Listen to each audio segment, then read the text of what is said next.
Hello students, अस्सलाम वालेकुम and welcome back to my channel. हम देख रहे हैं क्लास 7 का मैथमेटिक्स, जिसमें हमारी प्रैक्टिस सेट शुरू है 40। प्रैक्टिस सेट 40 के क्वेश्चन नंबर 1, 2 एंड 3 ये हो चुके हैं। हम देख रहे हैं क्वेश्चन नंबर 4। आपकी स्क्रीन के ऊपर भी क्वेश्चन नंबर 4 आएगा। अगर नहीं आता है तो आप टेक्स्ट बुक हमारे सामने रखिए और थोड़ा समझने की कोशिश करिए। देखिए question number 4। At a certain rate of interest, एक सर्टन रेट पर इंटरेस्ट के the interest after 4 year on 500 rupees principal is 1200 rupees. मतलब इंटरेस्ट जो है 4 साल के लिए है और 5000 जो रुपीज है ये प्रिंसिपल है और इंटरेस्ट की अमाउंट आपको दी गई है 1200। ओके, थोड़ा कॉम्प्लिकेटेड है। आप क्वेश्चन जो है तो सामने रखिए और समझने की जो है तो कोशिश करिए। एक इंटरेस्ट रेट पर 4 साल के लिए 5000 प्रिंसिपल पर इंटरेस्ट दिया गया आपको 1200। ओके, तो सबसे पहले जो दिया गया आपको वो लिख लीजिए।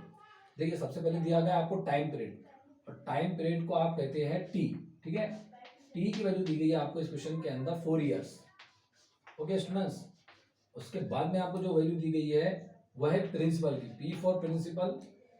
ये दिया गया है आपको 5000 रुपीज। ओके, उसके बाद में दिया गया आपको सिंपल इंटरेस्ट। सिंपल इंटरेस्ट दिया गया आपको 1200 रुपीज। अब उसके बाद में क्या कह रहे हैं, what would be the interest, कि भाई इंटरेस्ट क्या होगा ऑन 15,000 रुपीज। 15,000 रुपीज पर कितना इंटरेस्ट होगा at the same rate, same rate पर, जो कि आपको पहले कंडीशन में दी गई है, निकालना है आपको पहली कंडीशन से। At the same rate of interest for the same time period. Same time period मतलब जो टाइम पीरियड यहाँ पर दिया गया है उसी टाइम पीरियड से, और जो आप रेट मालूम करेंगे उसी रेट से आपको 15,000 का मालूम करना है। ओके, 15,000 पर इंटरेस्ट क्या आएगा। तो चलिए स्टूडेंट्स, आपको जो है तो प्रिंसिपल आफ्टर है ना, ये अगर समझ लेते हैं P1 तो आपको P2 दिया गया है 15,000। ओके स्टूडेंट्स, इस पर आपको निकालना है इंटरेस्ट। मीन्स ये अगर हम सपोज करते हैं I1 तो आपको I2 की वैल्यू जो है तो मालूम करना है। ओके स्टूडेंट्स, तो सबसे पहले अगर आपको I1 दिया गया है तो आप फार्मूला लिखिए। I1 इज इक्वल टू, आई का फार्मूला आपके पास में है PNR और अपॉन के अंदर आता है 100। This is the formula of the simple interest. अगर आप यहाँ पर I1 का फार्मूला यूज कर रहे हैं तो सारी चीजें 1 1 1 हो जाएंगी और इसके अंदर आपको वैल्यू पुट आउट करना है। देखिए P1 की वैल्यू है आपके पास में 5000, N1 मतलब कि टाइम पीरियड जो है आपका ये N होता है। ठीक है, इसको N1 आपका है 4। ओके, और R आपको फाइंड आउट करनी है, R1 अपॉन के अंदर है 100। ओके, और I1 की वैल्यू आपको दी गई है 1200। This is the value putting step. First of all, we write the formula and then you can put out the values of the term. जो टर्म उसके अंदर यूज है वो टर्म के अंदर आपने वैल्यू पुट आउट की। अब इसको सॉल्व करना है आपको। किस तरह से सॉल्व करेंगे, ये 100 के 2 जीरो और 5000 के 2 जीरो कैंसल आउट हो जाएंगे, रिमेनिंग जो बचा है उसे लिखिए। 1200 इज इक्वल टू, यहाँ से बचे 50 और 50 के मल्टीप्लाई में है 4 और 4 के मल्टीप्लाई में है R1।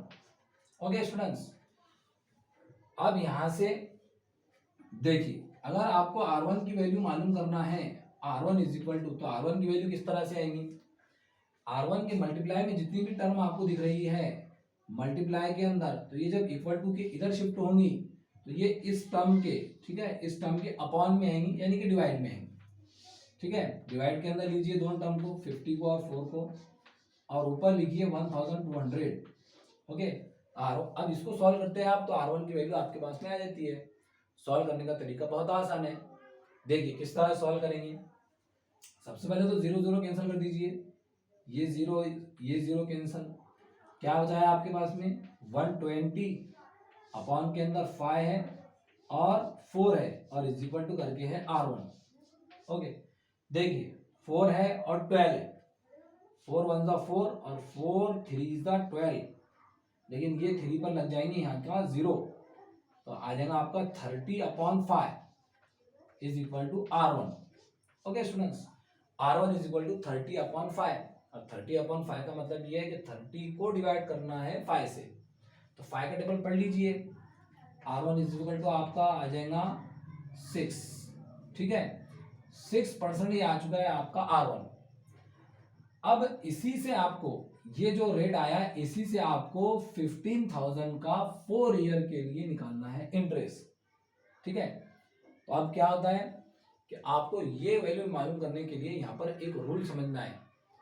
रूल ये है कि इंटरेस्ट और प्रिंसिपल जो होते हैं ये डायरेक्टली प्रोपोर्शनल होते हैं रिमेनिंग टर्म के। इंटरेस्ट और रेट ये डायरेक्टली प्रोपोर्शनल होते हैं, यानी दोनों का कांस्टेंट पहली कंडीशन के अंदर जो रेट और इंटरेस्ट आया है, दूसरी कंडीशन के अंदर जो रेट और इंटरेस्ट है, ये दोनों सेम हो जाएंगे रिमेनिंग टर्म के। रिमेनिंग टर्म कौन कौन सी बचती है आपके पास में? रिमेनिंग टर्म है हमारी प्रिंसिपल और नॉर्मल, ठीक है। तो ये दोनों रिमेनिंग कांस्टेंट हो जाएंगे। तो देखो इसके आगे हम इसको सॉल्व करते हैं। आपको यहाँ पर ये सेंटेंस लिखना पड़ेगा कि interest and principal are directly proportional. Interest and principal are directly proportional. Interest और प्रिंसिपल जो है तो डायरेक्टली प्रोपोर्शनल होते हैं। Okay students, proportional to the principal. Interest and principal are directly proportional to the remaining term. Remaining term के अंदर क्या क्या आते हैं? Normal and time period, sorry, normal and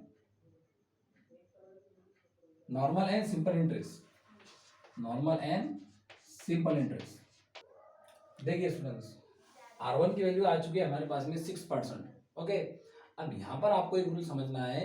ये रूल है the interest is directly proportional to the principal. Interest जो होता है वो प्रिंसिपल के डायरेक्टली प्रोपोर्शनल होता है। Okay, the time and the rate remaining constant, और बाकी ये दो जो टर्म बच जाती है रेट और टाइम पीरियड, ये जो है तो रिमेनिंग कांस्टेंट बन जाते हैं, ठीक है। जब कोई चीज डायरेक्टली प्रोपोर्शनल होती है तो उसमें एक चीज जो है तो कांस्टेंट होती है, लेकिन यहाँ पर जो है तो दो चीजें कांस्टेंट रहेंगी। अब क्वेश्चन के अंदर उसने ये कहा था कि आपको सेम रेट और सेम टाइम पीरियड के ऊपर जो पहली कंडीशन के अंदर रेट था वही रेट लेना है, और जो टाइम पीरियड पहली कंडीशन के अंदर दिया गया था वही टाइम पीरियड दूसरी कंडीशन के अंदर आपको अप्लाई करना है। जो R1 की वैल्यू आई है आपकी 6, ठीक है, यही आपको जो है तो कांस्टेंट रखना है दूसरी कंडीशन के अंदर। तो चलिए आइए, इंटरेस्ट को और प्रिंसिपल को आपको कांस्टेंट रखना है, ठीक है। तो यहाँ पर हम इंटरेस्ट का और जो है तो प्रिंसिपल का, ओके स्टूडेंट, ये दोनों का रेशियो ले लेते हैं और इसको जो है तो कांस्टेंट रखते हैं, क्योंकि यहाँ पर दो कंडीशन है हमारे पास में। कंडीशन 2 है, ठीक है। इंटरेस्ट और प्रिंसिपल को दोनों को जो है तो कांस्टेंट रखना है। मीन्स आपको I1 अपॉन P1 को I2 अपॉन P2 के कांस्टेंट रखना है। इस सारी वैल्यू जो है तो हमने निकाले हैं, ठीक है। I1 की पहली कंडीशन के अंदर वैल्यू दी गई थी आपको 1200 अपॉन P1 की वैल्यू दी गई थी आपको 1500, नहीं सॉरी 5000 दी गई थी, ठीक है। 5000 पर जो है तो 1200 इंटरेस्ट था, और दूसरी कंडीशन में उसने हमको 15,000 पर मालूम करने के लिए कहा है, ठीक है। तो देखो 15,000 पर हमने इंटरेस्ट जो है ये सपोज करे है x। Let the interest on 15,000 be x, कि भाई 15,000 पर इंटरेस्ट जो है तो x रुपीज है। तो ये आ गई हमारी I2 की वैल्यू, ठीक है। I2 की वैल्यू आपके पास में x है, यहाँ पर हम I2 की जगह पर लिखेंगे x, और ये जो 15,000 उसने हमको 15,000 पर मालूम करने के लिए कहा है, तो ये है स्टूडेंट्स हमारी I2 की value. Okay, 15,000। Now just put out this P2 15,000, ये आपने जो है तो फार्मूला लिखे और फार्मूले के बाद में जो है तो आपने इजीली इसमें वैल्यू पुट आउट कर दिए। अब यहाँ से x की वैल्यू मालूम करना है, मतलब इंटरेस्ट मालूम करना है, तो आपको इसकी करना पड़ेगा क्रॉस मल्टीप्लाई। जस्ट देखिए किस तरह से क्रॉस मल्टीप्लाई होगी, ये दोनों टर्म की क्रॉस मल्टीप्लाई हो रही है, ठीक है, और x की और 5000 की मल्टीप्लाई हो रही है। 1200 multiplied by 15000 x multiplied by 5000, x multiplied by 5000। Okay student, यहाँ तक क्लियर है आपका? आई होप कि आपको ये अच्छे से समझ में आ रहा होगा। अब यहां से आपको x की वैल्यू फाइंड आउट करनी है, तो x is equal two upon के अंदर आ जाएंगे 5000 और इसकी 5000 की डिवाइडेशन होगी 1200 से और 15000 से। ओके स्टूडेंट्स, अब इसको जो है तो आपको सॉल्व करना है, ठीक है। किस तरह से सॉल्व करेंगे, देखो 30 से 30 कैंसिल, ऊपर बचे आपके पास में 15 और पहली टर्म है 1200 मल्टीप्लाइड बाय 15 अपॉन के अंदर है 5, वैल्यू निकल रही है x की, मीन्स x सपोज कर लेते हमने I2, 5 1 5 और 5 3 हो जाती है 15, तो x की वैल्यू जो आ जाएंगी आपकी 1200, x इज इक्वल टू 1200 और 3 की जो है तो आपको मल्टीप्लाई करनी है, इसलिए आप जो है तो इसकी मल्टीप्लाई कर सकते हैं। आपको 12 को 3 से मल्टीप्लाई करना है, तो 12 3 से आ जाते हैं 36 और 36 पर आपको ये 2 जीरो ऐड कर देने हैं, तो आपके पास में आ जाएंगे 3600, यानी कि 15000 पर आपका इंटरेस्ट आएगा 3600। आई होप स्टूडेंट्स आपको ये क्वेश्चन बहुत अच्छे तरीके से समझ में आया होगा। अगर स्टूडेंट्स ये क्वेश्चन आपके समझ में आया है तो हमारी वीडियो को लाइक ज़रूर करें और कमेंट ज़रूर करें। अगर आपकी कोई डिफिकल्टी है तो उस डिफिकल्टी को हम सॉल्व करने की पूरी कोशिश करेंगे। मिलते हैं नेक्स्ट वीडियो के अंदर।